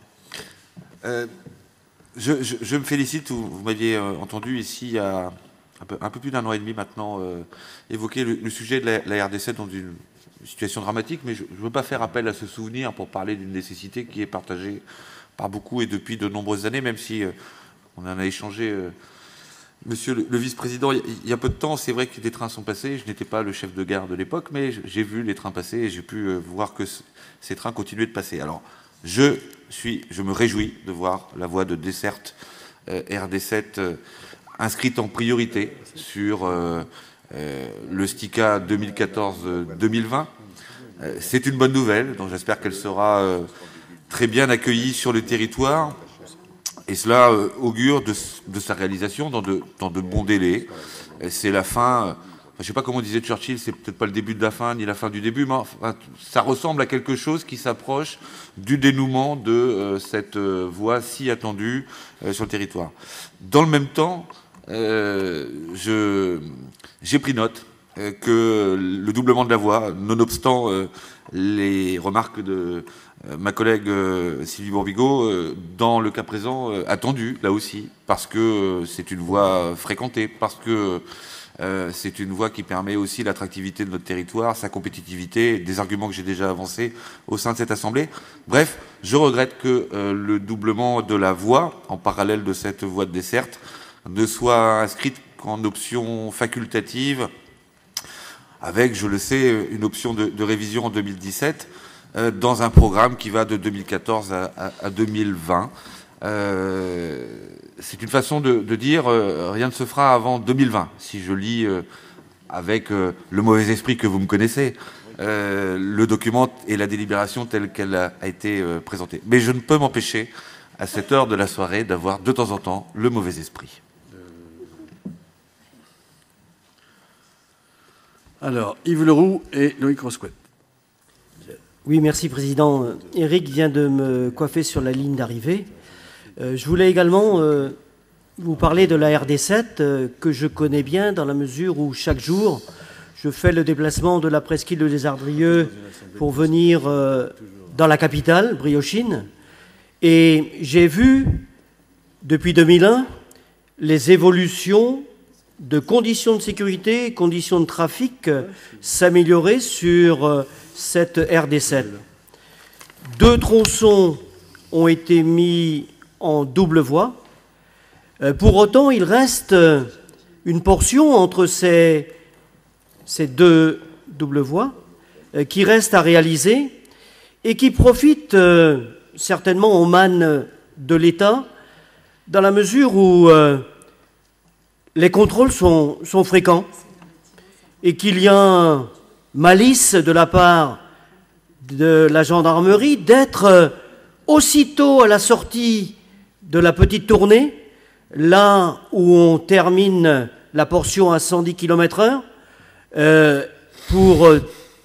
et en plus c'est une portion en descente, pour arriver tout de suite à 90 km/h. Donc les PV doivent tomber plus vite que les cadeaux de Noël. Et je pense qu'il y a urgence, comme vient de le signaler Éric, tant sur le plan économique, tant sur le plan touristique, tant sur le plan des déplacements de ce bassin d'emploi, puisque bon nombre de notre population se déplace quotidiennement pour venir sur les centres plus importants et notamment Saint-Brieuc. Il y a là 4,5 km qui restent à réaliser, c'est vrai, et Michel Brémond le confirmera, avec des problématiques liées à la voie lente, dans la mesure où personne ne voulait voir passer cette voie lente sur sa commune, et notamment Kerfot, et de positionner cette opération en opération d'alternative, pour nous, élus de ces territoires, nous semble un peu minorer les problèmes liés à ces déplacements sur nos territoires, et nous souhaiterions que cette opération soit mise dans les opérations prioritaires à mettre en place au STICA. Loïc Rosquette, puis Marie-Anne Tillon. Merci, Président. Oui, concernant la RD 700, donc, je me réjouis que les opérations soient mises en place. Je voudrais simplement poser des questions sur l'ordonnancement et les dates. Donc, de Bel Air à Loudéac, donc les 3 km là, en 2 fois 2 voies. Et ensuite, parce que je n'ai pas les dates sur l'iPad, là. Ensuite, le doublement entre Berlouze et la place à l'Épine.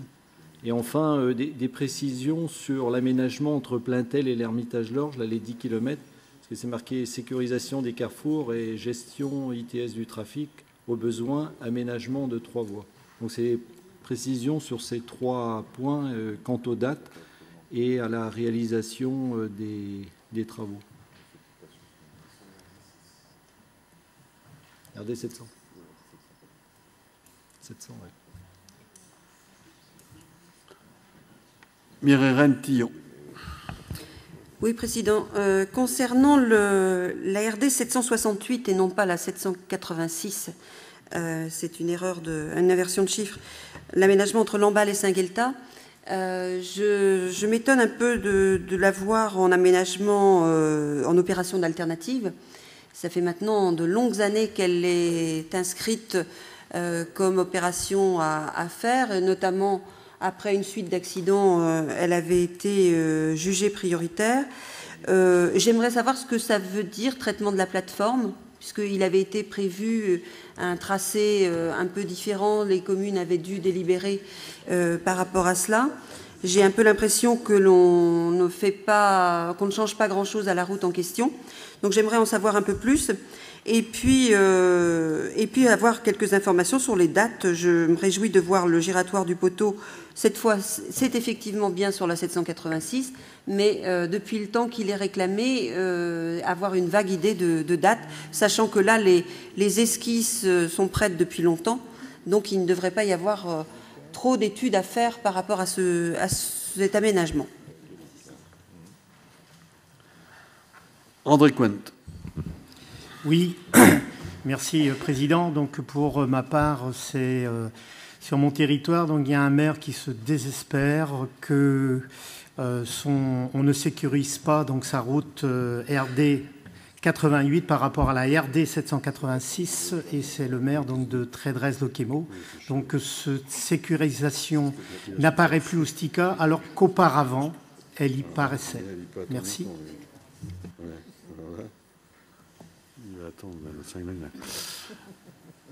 Vous avez, Éric Bothorel, je vous ai encore inscrit. Oui?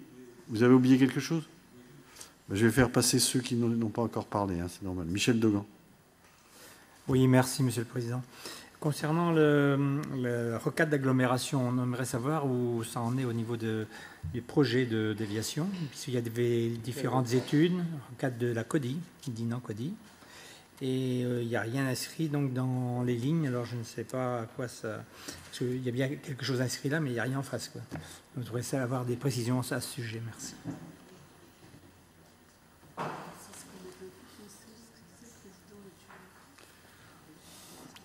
Éric Botrel. Oui, merci, Président, de me redonner la parole. Au titre des arguments qui n'ont pas forcément été avancés autour de la RD7, juste rappeler, et ça fait appel à un clin d'œil à nos travaux de ce matin, puisque la menace qui pèse sur la ligne ferroviaire. Donc l'enclavement du territoire paimpolais et son désenclavement passe certainement par son réseau routier. Moi, je veux bien des régions plus puissantes, mais quand elles ont 30 millions à consacrer sur un réseau ferroviaire, je souhaiterais qu'elles puissent les faire d'emblée et tout de suite. Voilà, donc c'était l'argument que je voulais aussi rajouter. Merci. Merci. Bien.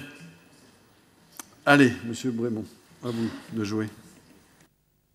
Merci, Monsieur le Président. Je voudrais d'abord rappeler la méthode qui a été employée. Nous avons constaté qu'effectivement, le STICA qui avait été adopté dans les années 2008-2009, était très daté aujourd'hui. Daté parce que lié à une époque où l'argent était présent et où on ne pensait les déplacements qu'en termes de voitures individuelles ou quasiment. Aujourd'hui, et ce ne sont pas que des mots, il faut qu'on traduise dans les faits ce qu'on dit à longueur de temps. Les déplacements, c'est l'intermodalité, c'est la multimodalité, ce sont aussi les déplacements qu'on ne fait pas, par définition. Et tout ce qu'on a dit sur le numérique vient aider à éviter ce nombre de déplacements. Pour autant, nous sommes dans un département relativement rural, et j'ai l'habitude de dire sous forme de boutade, les journalistes n'étant pas là, on peut se lâcher un peu, que ce n'est pas demain matin qu'on abattra les poulets par télétravail. Ça me semble évident. Et que malheureusement, là où il y a quelques dizaines d'années, les gens faisaient 2 à 3 kilomètres pour aller au travail, aujourd'hui, en Côte-d'Armor, la moyenne de déplacement aller et donc retour est d'environ 30 kilomètres pour aller à son travail. Ce qui veut dire que nous avons effectivement besoin d'un réseau routier qui se tienne. Et je voudrais répondre tout de suite à M. Morin pour lui dire que globalement, nous avons un réseau routier qui, je crois, se tient, et par rapport à d'autres départements bretons en particulier, j'ai envie de dire qu'on ne refait pas 2 fois une route nouvelle, et que ce qui a déjà, et les efforts qui ont déjà été faits par le passé, n'ont pas aujourd'hui à être de nouveau fait, ce qui peut expliquer que certains départements aient besoin d'avoir des investissements plus importants à ce jour que nous.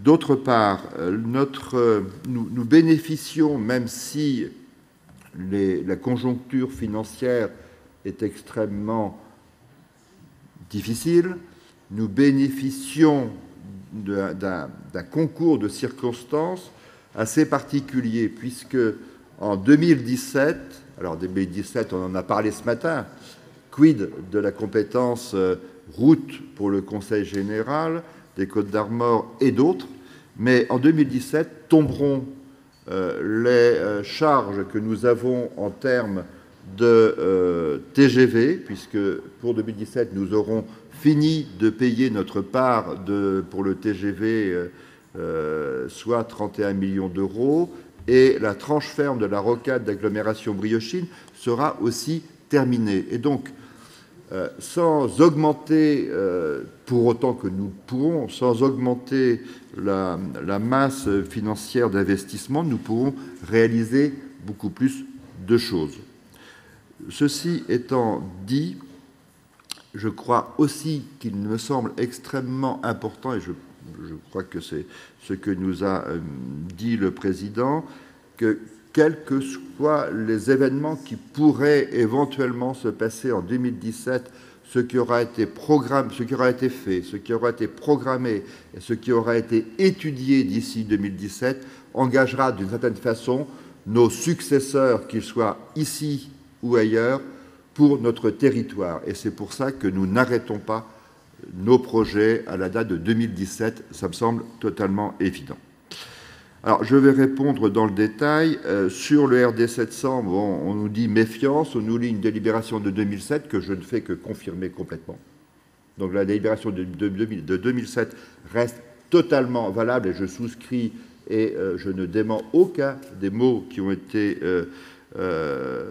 votés lors de cette délibération de 2007. Et à ce nombre de kilomètres, la moitié du RD 700 en Côte d'Armor a été fait, la moitié a été fait depuis. Donc on a réellement concrétisé ce qui était dans cette délibération. Et ce qui est proposé aujourd'hui, c'est en accord et en cofinancement avec la région de réaliser, je cherche la date, Bel Air de 2014 à 2016 à peu près, et dans la foulée de faire autour du Zèle, de faire la deuxième partie de la foulée. La question récurrente de la traversée du RD 700 au droit de Plaintel, pardon, reste, la question est récurrente et reste toujours la même, sauf à vouloir un tracé neuf qui passe par Saint-Brandant et je ne sais, Quintin. Autrement, on est à travers quelque chose d'extrêmement mité et urbanisé, et il sera extrêmement difficile de faire quelque chose d'assez large pour pouvoir permettre une 4 voies. La solution n'est pas d'ordre, la réponse n'est pas d'ordre financier, puisqu'une 3 voies moderne coûte aussi cher quasiment aujourd'hui qu'une 4 voies. Donc le problème, il n'est pas là. Le problème, il est physique. Et aujourd'hui, il est beaucoup trop tôt pour pouvoir répondre.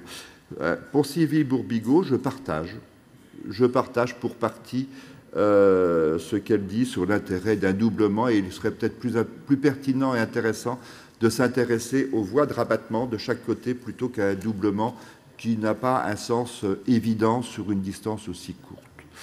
Concernant Yannick Morin, je lui ai répondu, mais j'ai vu qu'il avait, avec satisfaction, accueilli les travaux qui ont débuté à la volée et qui étaient attendus depuis longtemps et qui avaient été bloqués pour des raisons qui étaient indépendantes de notre volonté, comme ont été bloqués les travaux sur le RD7. Alors, je rappelle que le RD7, la route Saint-Brieuc-Lanvolon, Paimpol ou Paimpol-Lanvolon-Saint-Brieuc, c'est comme vous voulez, hein, mais c'est à peu près la même, est la route qui a aujourd'hui la plus grande progression de trafic, et on tourne aux environs de 12 000 véhicules jour, hein, à peu près.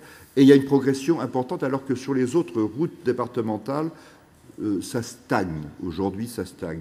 Je rappelle en comparaison que le RD 700 fait 9 000 véhicules jour à peu près. Le RD 7 fait au moins 12 000 véhicules jour. Qu'au droit, et là je m'inscris, je suis désolé, je suis obligé de le dire avec gentillesse, mais je m'inscris un peu en faux avec ce que dit M. Leroux, notre collègue Leroux. La zone après la 4 voies est une zone relativement accidentogène, malheureusement, et pour en avoir échangé, Eric était témoin de l'échange qu'on a eu avec la gendarmerie ne se met pas juste au déboulé de la 4 voies, mais plus loin, et malheureusement, on constate des gros excès de vitesse qui se sont traduits par plusieurs morts ces derniers mois à cet endroit. Cette RD7, l'histoire serait à écrire, les trains, malheureusement, ne passent qu'une fois, ils ne repassent que longtemps après. Le financement, le projet, tout était bouclé dans les années 2005-2008. Ce sont les personnalités locales, qu'elles soient privées ou publiques, qui ont refusé le projet. Et aujourd'hui, on vient, à juste raison, nous dire « mais le projet, il doit être fait ». Nous sommes bloqués actuellement par des décisions de justice concernant la réalisation de la voie lente, qui est le préalable à la réalisation du 2x2 voies. Dès que les décisions de justice auront été prises, et si elles nous sont favorables, la voie lente sera réalisée et nous pourrons à ce moment-là concrétiser la réalisation de la 4 voies, le bout de 4 voies, hein, à l'évidence, s'impose pour terminer la jonction entre Pleyel et Paimpol. Ça me semble à peu près évident. Sur l'emballe Saint-Gueltas, oui, eh bien, c'est vrai qu'aujourd'hui, ce n'est plus, je vais le dire très très clairement, ce n'est plus la priorité des priorités. Et quand on dit qu'on va aménager la plateforme, c'est qu'il y a une réflexion in situ, sans toucher à l'infrastructure aujourd'hui, dans les temps qui viennent. Financièrement, ce ne serait pas responsable de dire autre chose. Pour André Cointe, il y a un plan global de déplacement sur le Trégor, dans lequel il y a l'aéroport, dans lequel il y a la voie ferrée, dans lequel il y a la rocade de Lannion, dans lequel il y a la liaison entre Lannion et la RN12, dans lequel il y a un certain nombre d'autres opérations, dont le rond-point dont il parle. Tout n'est pas accessible financièrement.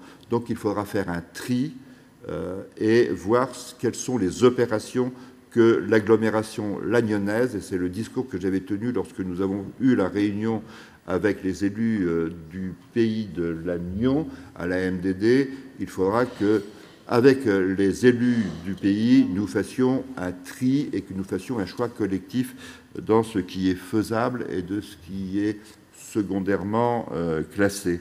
Quant à la CODI Aldico, j'ai envie de renvoyer la questionnement. CODI ou DICO, je ne sais pas comment on dit aujourd'hui. DICO. J'ai envie de renvoyer, mais sans. DICO maintenant. Bon, enfin bref, Dinan. J'ai envie de renvoyer la question aux élus, mais tranquillement, hein, la question aux élus dinanais, parce qu'aujourd'hui, on n'a pas trop de nouvelles. Non.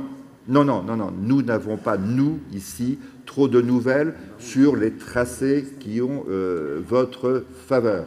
Alors, si le choix des équipes aujourd'hui est fait, eh bien, nous reprendrons le dialogue. Mais aujourd'hui, les informations ne sont pas encore arrivées jusqu'à moi. Si vous êtes prêts, on est prêt à reprendre effectivement le dialogue à votre disposition, bien évidemment. Oui, mais moi j'ai fini. Merci. Bien, oui, Monsieur Vaspart. Désolé de vous demander la parole, mais c'est juste pour dire à Michel Brémond que la décision... Alors, j'espère que ça a fonctionné, parce que la décision a été prise avant la fin de la mandature précédente, lors d'une réunion de Dinan Communauté qui doit remonter à décembre ou novembre dernier. Donc après, on va vérifier, je vais vérifier, moi, à Dinan Communauté, si ça a peut-être été mal transmis, j'en sais rien, mais la décision a été prise, hein, en conseil communautaire. D'accord. Okay. Merci. Il n'y a pas d'hostilité, pas de réserve. Cette délibération est adoptée. Très bien. Nous en venons à la dernière de la commission. Faire de la mer et du littoral une force pour notre département. Et d'emblée, je donne la parole à notre vice-président Loïc Raoul.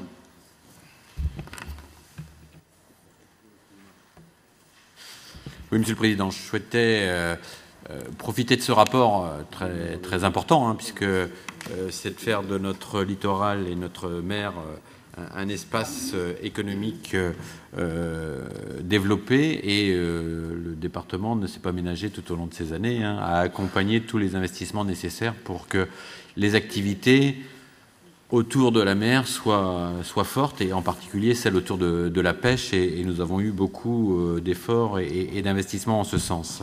Mais si je profite de ce rapport, c'est pour sensibiliser l'Assemblée et dire mon inquiétude, mais qui est sûrement partagée avec d'autres, et je sais qu'elle l'est partagée avec le Président, sur les possibles modifications du projet annoncé par l'opérateur, et notamment le consortium Elmarine, sur le projet éolien dans la baie de Saint-Brieuc. Vous avez dû le voir dans la presse, il y a aujourd'hui des discussions sur une modification des fondations des éoliennes qui sont prévues. Je vous rappelle brièvement, nous sommes sur un projet de 100 machines éoliennes de 5 MW positionnées dans la baie de Saint-Brieuc, et sur des fondations type jaquette métallique. Et ça, c'est le projet qui a été débattu par tout au long du débat public, hein, les 36 heures de débat public qu'il y a eu, ces 11 réunions en début d'année 2013. Et là, aujourd'hui, le consortium Elmarine annonce qu'il réfléchit, la décision n'est pas prise, mais elle le sera très rapidement, puisqu'ils annoncent une décision pour vers le 11 juillet, dit réfléchir à peut-être une modification pour des problèmes techniques, voire technico-économiques des fondations, et pourrait envisager de passer de jaquettes métalliques à des jaquettes en béton, c'est-à-dire des fondations gravitaires, qui ne sont pas du tout le même type de fondation. Fondation jaquette, c'est un treillis métallique qui est porté sur 4 pieds et au sol en emprise, en surface d'emprise permettant l'ancrage des fondations par des puits béton. On est autour des 7 mètres carrés par machine. Quand on parle de fondation gravitaire en béton, nous sommes sur des machines coniques dont l'embase fait 35 mètres de diamètre et qui se pose sur un champ de pierre préparé qui représente plus de 3300 mètres carrés. Et si vous multipliez par 100 machines, vous voyez ce que ça peut donner, puisqu'on est dans l'équivalent d'une soixantaine de terrains de football. Et donc, on est en impact environnemental sur des conditions complètement différentes. Et vous imaginez bien l'émoi des pêcheurs à l'annonce de ces modifications possibles. Ils l'ont fait savoir d'ailleurs à Jonathan Cole, le président d'Iberdrola, il y a quelques jours, qui les a écoutés. Mais pour autant, il nous faut, je pense, être affirmatif et aux côtés des pêcheurs dans cette affaire pour leur dire et pour dire au consortium que le projet il doit se faire avec des fondations jaquettes métalliques tel qu'il a été programmé et tel qu'il a été présenté tout au long du débat public. Ne pas réaliser aurait des conséquences importantes en termes de crédibilité du projet, mais en termes également d'acceptabilité. Aujourd'hui, très majoritairement, le projet, même s'il y a quelques oppositions, le projet est très majoritairement accepté dans l'opinion publique. Il nous restera le débat, l'enquête publique dans quelques mois, mais je pense que le projet aujourd'hui est globalement accepté. Modifier cet aspect des choses qui a toujours été un point de vigilance de la part des élus que nous sommes et des pêcheurs professionnels serait finalement rompre le contrat de confiance qui a été établi avec les porteurs du projet dès son départ et ne serait pas envisageable. Et je souhaite que la position, mais le président l'exprimera au nom de l'Assemblée, mais que la position de l'Assemblée soit de dire c'est le projet tel qu'il a été écrit et rien que le projet. Alors ensuite, il y a d'autres modifications. Ils nous disent on peut passer de machines de 5 MW à 8 MW. C'est des choses qu'on peut entendre et l'évolution technique, ça ne ferait diminuer le nombre de machines de 100 à 62. C'est des choses qui peuvent s'entendre. Mais en tout cas, sur le type de fondation, c'est quelque chose qui n'est pas concevable et pour lequel, en tout cas, il nous faut, et moi j'apporterai mon soutien fort, et je ne doute pas que vous aussi, au monde de la pêche pour dire au consortium qu'il se trompe s'il pense que les pêcheurs, les Bretons, les élus peuvent revoir leur position par rapport à ce positionnement d'un champ éolien sur jaquette. Je vous remercie. Merci, Monsieur Raoul. Est-ce qu'il y a Oui, Yannick Morin, on vous écoute. Merci, Président. Il avait été convenu lors de la dernière CP que nos collègues Monique Leclésio et Marie Rentillon nous rendent compte de leur déplacement sur un site éolien en Angleterre, je crois. Où sont-elles? Elles ne sont pas là. On va demain matin. D'accord. Mais il faudra que me le rappelez, quoi. Vous avez raison. Alors, d'autres interventions? Isabelle Nicolas. Merci. Moi, je voudrais juste redire mon inquiétude par rapport au port de Tréguier. Hein. C'est une histoire ancienne où donc un port de commerce dans la ville, on avait travaillé pendant plus de 5 ans. Pendant plus de 5 ans pour arriver à avoir, tu parlais tout à l'heure, Loïc, d'acceptation, voilà, d'avoir de l'acceptation du port. Chacun avait fait des efforts et vraiment, on était arrivé à une solution qui convenait à tout le monde, c'est-à-dire un maintien d'un port de commerce avec bien sûr un périmètre un peu réduit et puis surtout des obligations fortes d'avoir des trafics non polluants et vraiment bien encadrés.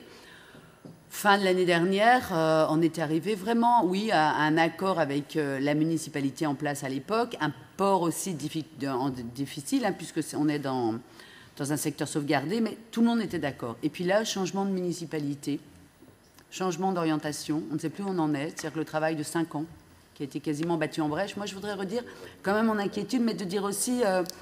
Brémond, comment on doit être très très vigilant, on a un policier portuaire, mais je le redis, hein, comment on doit être vigilant sur ce qui se passe sur le port de Tréguier, on ne doit pas pouvoir être donné, comment dire, ouais voilà, pas pouvoir donner prise, donner prise à des reproches, à des interrogations. Il faut que vraiment, là aussi, la Chambre de commerce et d'industrie soit carrée, parce que autrement, si on n'a pas ça, on aura un rejet de ce port et on va rentrer en confrontation avec la ville. C'est déjà un peu en cours, mais là, on sera vraiment en confrontation avec la ville, avec nous d'un côté qui voulons garder et qui avons besoin de ce port de commerce, parce que c'est un port de commerce qui fonctionne et qui, je pense, avec le légué, fonctionne avec le légué, et puis la ville qui aujourd'hui, même si elle n'a pas de projet alternatif, ne veut pas, ou en tout cas pense que ce port est embêtant, gênant pour le tourisme, pour tout ce qui peut exister à Tréguier. Mais je répète, il n'y a pas de solution alternative. Donc moi, vraiment, là, je demande à ce que, autant notre policier portuaire soit très vigilant sur ce qui se passe sur le port, et je demande aussi à ce que nos services travaillent vraiment avec notamment le roue de la CCI pour que tout soit clean. Merci. Merci. Alors...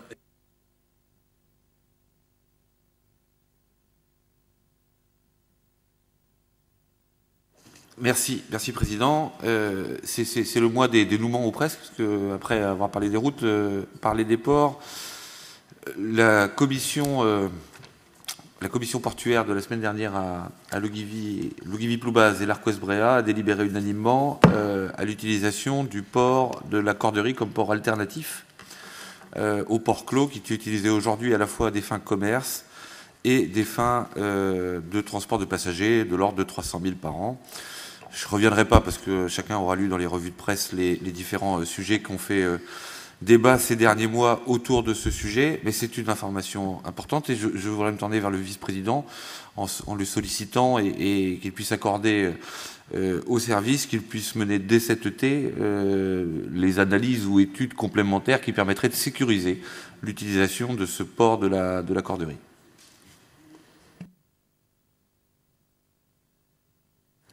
Merci. Y a-t-il d'autres interventions? Loïc? Non, c'est pas toi? Ah non, c'est bon. Michel? Oui. Vous êtes content? Avant de répondre aux différents intervenants, je voudrais parler des trains qui arrivent à l'heure et dire un mot du port d'Erquy, où aujourd'hui les travaux de continuité, de finition du môle tel qu'ils avaient été envisagés sont en cours. Il y a eu quelques désagréments après les tempêtes hivernales et il était prévu depuis le début qu'une fois que le môle aurait été un peu tassé, il s'est fait un peu tasser par cet hiver en plus, nous puissions le surélever avec des blocs rocheux, et c'est en cours, hein, Yannick, et je crois que c'est à la satisfaction, j'espère que ce sera à la satisfaction générale, et je crois qu'on a un dont-acte au bout du compte sur le fonctionnement du port d'Erquy, même si ici et là, il y a des pêcheurs des utilisateurs qui, comme d'habitude, ne sont jamais complètement satisfaits, mais globalement, je crois que ça fonctionne bien. Deuxièmement, concernant Bréa, vous avez pu lire quand même quelques difficultés, et j'espère, mais je n'en suis pas sûr, que début juillet, on n'ait pas le droit à des gros titres dans la presse. Il faut bien préciser notre responsabilité Conseil général. Nous avons la responsabilité de la liaison entre le continent et l'île, c'est-à-dire l'approvisionnement par un moyen nautique qu'est la barge, au travers d'une DSP qui aujourd'hui fonctionne, même si malheureusement cette DSP n'est pas exclusive de liaisons privées qui viennent mettre la DSP en grande fragilité financière. Et il n'est pas exclu que le délégataire, un jour ou l'autre, nous dise ça devient impossible d'équilibrer puisque le trafic rentable passe par le privé et nous, DSP, on fait que les ordures ménagères, le transport d'ordures ménagères. Grosso modo, c'est ce qui risque d'arriver à terme et ça nous posera un réel souci. Par contre, il est très clair juridiquement que le Conseil général n'a strictement aucune responsabilité, ni de près ni de loin, dans le transport à terre sur l'île une fois que les marchandises ont été débarquées. Et aujourd'hui, s'il doit y avoir, demain, mais demain c'est demain, mais demain c'est demain, réellement demain, quoi, demain ou après-demain, dire le 1er juillet, s'il doit y avoir des problèmes de transport des marchandises à terre sur l'île, il en est malheureusement, mais le président du Conseil général l'a précisé, monsieur le préfet l'a précisé, la CCI l'a précisé également, il en va exclusivement de la responsabilité et de la police du maire. Il pourrait se faire aider, c'est ce que nous lui avons d'ailleurs tous les 3 instances conseillées, pourrait se faire utilement aider par une intercommunalité si par aventure Bréa acceptait d'entrer dans une intercommunalité, ce qui n'est pas le cas aujourd'hui. Concernant Tréguier, oui, on peut partager effectivement des inquiétudes sur l'évolution du trafic commercial sur le port de Tréguier. Aujourd'hui, nous avons assisté, le président Isabelle Nicolas et moi, à une réunion avec la nouvelle équipe municipale où le maire a été très clair en disant qu'il préférait une activité touristique à l'exclusion d'une activité commerciale. Nous pensons, nous, que les deux ont leur place. Nous rappellerons que nous ne pourrons pas forcer le maire à accepter une activité portuaire. Pour autant, le port nous appartient et appartient au département. Sa gestion relève du département et que si nous n'avons pas l'habitude d'aller contre l'avis des autorités locales, pour autant, ça ne reste que des avis. Et enfin, je partage bien évidemment les inquiétudes ou les interrogations de Loïc Raoul sur l'évolution du champ éolien offshore. Il ne s'agit pas de crier au loup avant que le loup n'arrive, mais peut-être est-il extrêmement important, et c'est ce qu'a fait le président, de rappeler notre position ferme sur notre opposition formelle, et pas pour des raisons de principe idéologique, pour des réalités concrètes environnementales sur le gravitaire. Le gravitaire stériliserait les fonds marins qui sont en fait le vivier de la baie. Donc si le gravitaire s'imposait, on risquerait d'avoir une exclusivité d'activité au détriment de la pêche. Or, on a toujours plaidé pour que l'activité éolienne offshore vienne en complément des activités de la baie et non pas en substitution. Pour ma part, et avec l'autorisation du président, nous avons deux rendez-vous avec le responsable d'Elmarine, mais qui n'est qu'une courroie de transmission des décisions d'Iberdrola, bien évidemment. Une rencontre avant la mi-juillet, donc juste immédiatement, juste après leur décision, théoriquement le 11 juillet, et une deuxième rencontre en septembre. Donc nous verrons quelle sera l'évolution du dossier. Loïc Raoul sera, en tant que vice-président, associé à cette réunion. Si. Bien.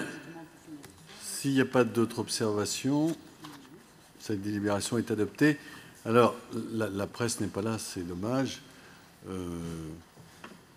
Si vous en êtes d'accord, tous les groupes de l'Assemblée, nous faisons nôtre la proposition de Loïc Raoul pour faire entendre notre voix sur le projet du chantier en baie de Saint-Brieuc, qu'on s'en tienne et que l'entreprise s'en tienne au cahier des charges, hein, c'est-à-dire les jaquettes et non pas la partie bétonnée, et que ce soit une expression unanime, hein, de l'Assemblée départementale que je pourrais porter, bien entendu, en haut lieu. Il y a déjà des courriers qui sont en préparation auprès des ministres et de l'entreprise. Mais on verra pour demain le faire savoir à la presse. Soit on va écrire un communiqué qu'on leur donnera, qu'on en a débattu ce soir et qu'on a pris cette position-là, parce que je sais qu'elle est attendue de la part des pêcheurs, entre autres, et d'autres partenaires, hein, Loïc, hein. C'est bien ça? Et on aura plutôt une expression collective, quoi. Hein, okay. Très bien. Merci à vous. Avant de lever la séance, il nous reste pour demain matin Collège 21e siècle, favoriser la pratique du sport et les explications de vote. 9h30, ça va? Comment? Non, mais... comment? Est-ce que... Ah, c'est possible, mais à 9h30, ça va. De 9h30 à 13h, je pense qu'on a le temps de tout faire. Donc, vous prenez vos collègues, 9h30 demain matin.